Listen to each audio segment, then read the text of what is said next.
આપણે આજે પ્રવીણભાઈ પાસે ઊભા છીએ અને પ્રવીણભાઈનું કાલે જ સર્જરી થઈ હતી જે સ્ટેપલર પદ્ધતિથી પાઇલ્સની. તો પ્રવીણભાઈનો આજે અનુભવ જાણીએ અને એમને કેવી દુખાવો થાય છે અથવા તો કેવો લાગે છે ઓપરેશન પછી એ પૂછીએ ને. બોલો પ્રવીણભાઈ, કેવું લાગે છે? બહુ સારું લાગે છે. દુખાવો પણ એકદમ નોર્મલ છે, સ્ટાફ પણ સારો છે, સર્વિસ પણ સારી છે, બધું સારું છે. તમે ડોક્ટર સાહેબ બી સારા છે. Thank you.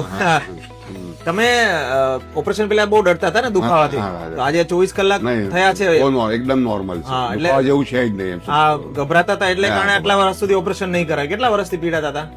પીડા તો છેલ્લા 10 વર્ષથી વધારે હતો. બરાબર. જોવાની બહુ આલમ નહીં પડ્યું, 50 ઉપર થઈ ગયા પછી તો તકલીફ વધી ગઈ. પણ બીક ને કારણે નહોતા કરાવતા. બીક તો હવે બીક બી હતી ને બધું જ હતું. દુખાવાનો હતો કે દુખાવાનો વધારે ડર હતો. એટલે એટલો છે નહીં તમને. ટેકનોલોજી પ્રમાણે દુખાવો નથી જરાક. એટલે ઘણા લોકો આવી રીતના રાતે પણ શાંતિથી ઊંઘી ગયો કે બહુ તકલીફ નથી પડી. બહુ સરસ. ઓપરેશન દિવસે ઊંઘ આવી જાય તો સારું જ. હા, સારું આવે. સરસ. તો જે લોકો ડરે છે ને તમે શું કહેશો? કઈ સારું કહીશું કે તમે ડરતા ને શાંતિ ઓપરેશન કરાવાય, વાંધો આવે એવું નથી. સરસ. ના સાહેબ પછી જજો એમ બી અમે કહીશું. ના ના, થેન્ક યુ.